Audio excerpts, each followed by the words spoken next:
ভাবছো না এত লোকজন কিসের জন্য? আসলেই এত লোকজন কিসের জন্য জানো? মহাপ্রসাদের জন্য। এবার বলবে মহাপ্রসাদ আবার কিসের জন্য? আরে রথযাত্রা উপলক্ষে মহামিলন মেলা উৎসব। নমস্কার, আমি উষা। আমার নতুন একটি ভিডিওতে তোমাদের সকলকে জানাই সাদর আমন্ত্রণ। এই টাক ফাটা রোদেও দেখো কত লাইন দিয়ে মানুষেরা মহাপ্রসাদের জন্য দাঁড়িয়ে আছে। এবার চলো তোমাদের রায়পুর ইস্কন মন্দির থেকে একটু ঘুরিয়ে নিই। ইস্কন, যার ইংরেজি অর্থ ইন্টারন্যাশনাল সোসাইটি ফর কৃষ্ণ কনসাইনেস, যা হিন্দুদের কাছে একটা ধর্মীয় স্থান যেখানে শ্রীকৃষ্ণকে বিষ্ণুর অবতার পরমেশ্বর হিসাবে পুজো করা হয়।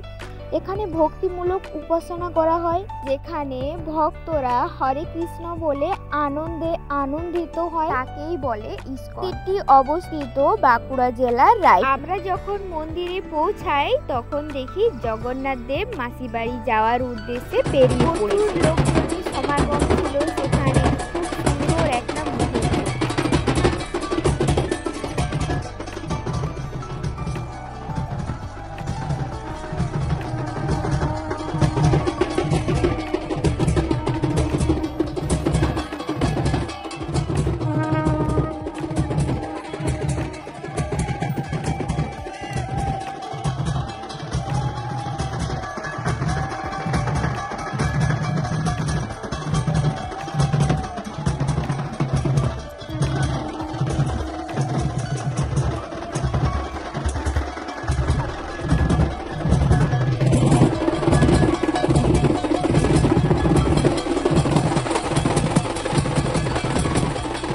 জগন্নাথ দেব মাসি বাড়ির রাস্তায় বেরিয়ে পড়েছে, আর তার আনন্দে আমরা গোপীগণ নৃত্য করতে লাগলাম। জগন্নাথ জগতের নাথ, তিনি জগতের সকলের মঙ্গল করুক এই কামনাই করি। জগন্নাথ দেবের এই পুণ্যযাত্রায় নিজে অংশগ্রহণ করে খুব ভালো লাগছে।